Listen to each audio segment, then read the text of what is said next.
My name is Ariel Liang, the policy analyst at ICANN. With me today is the GNSO Council Leadership Chair James Blato, Vice Chairs Donna Austin and Heather Forrest. So James, the community forum first convened in this meeting where the community got together and discussed the proposal to amend one of ICANN's fundamental bylaws. We know that GNSO is one of the decisional participants in the empowered community. So how would the GNSO follow the approval process? Thanks, Ariel. And yes, for the first time out, the empowered community, I thought, did very well in its community forum. The GNSO is currently discussing within itself all of the stakeholder groups and constituencies to gather the opinions and positions on the proposed change to the fundamental bylaws. One of the challenges that we're having, and I think I've heard it echoed with some of the other decisional participants, is that the calendars, the 21-day required calendars, are challenging for groups like the GNSO to make a decision. However, we just came out of our council meeting where we outlined an approach that would take us into July with a timeline to approve not only the changes to the fundamental bylaws, but also leave open the potential of discussion and petitions on the budget. So I think we're optimistic that we have a good plan of attack that will allow us to participate in the empowered community on those 2 points by the prescribed deadline. Cool. So also on the topic of the empowered community, the council just voted on the process and criteria to select the representative on the empowered community administration. Any update on this? Yes, you're correct. We did adopt that recommendation from the Standing Selection Committee and the process that they've outlined, which is that the 3 of us need to decide amongst us who will represent the GNSO on a permanent basis in that empowered community administration. Right now I'm doing so, but only on an interim basis.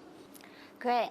So Donna, we know that the community has been focusing on the 3 major policy development processes, not only through the working group sessions, but also the cross-community discussions. Do you think the cross-community discussions were helpful in furthering the work within the PDPs? Thanks, Ariel. I think they're really important. We have 3 ICANN meetings a year.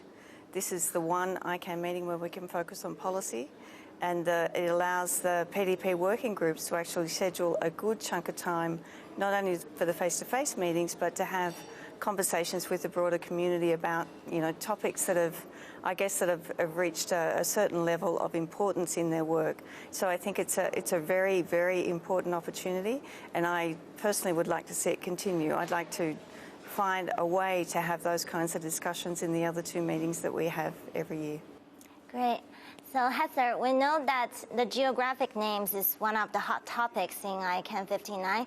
We had the cross-community discussions on this, and also the CCWG on the use of names of countries and territories for top-level domains have just issued their final paper and submitted to the Council for review and approval.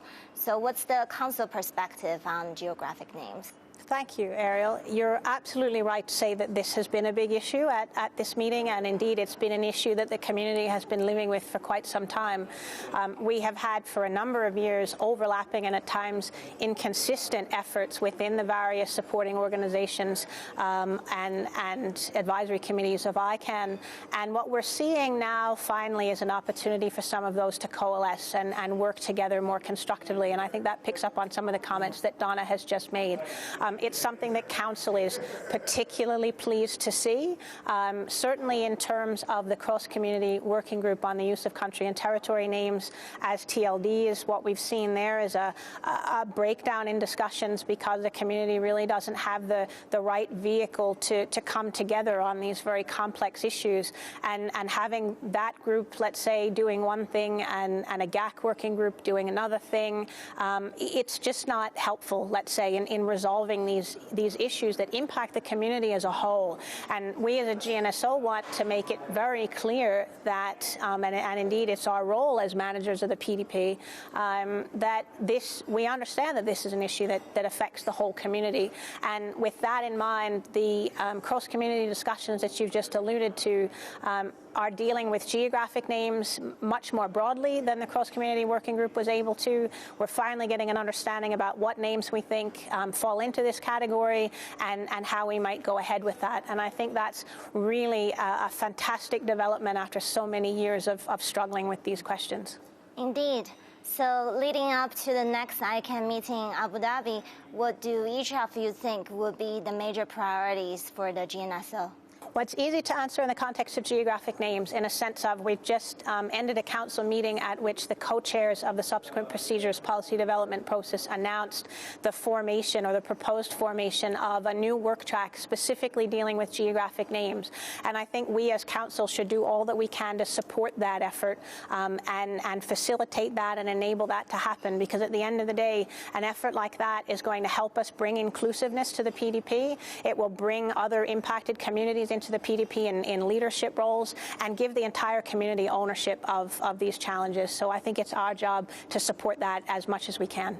Marika took me aside yesterday and reminded me that the GNSO Council received some budget support to do a strategic planning session in January of next year.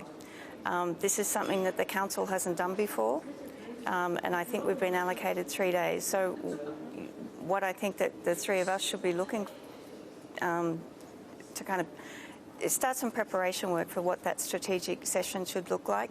We have a very, very, very high workload, and we never get the opportunity to sit down with the council and work out how we're going to manage that throughout the year. So I think it's important that we get the planning done. So we should use the time that we have, up to Abu Dhabi to get as far down the path as we can with that, so that we will have a changeover of councillors in Abu Dhabi so that they understand what this session is going to look like and what we expect in terms of their contribution.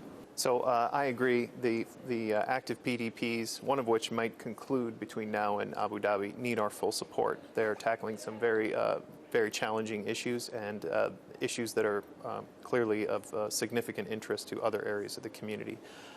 We have the issues associated with the empowered community that need to be addressed between now and actually our next meeting in July.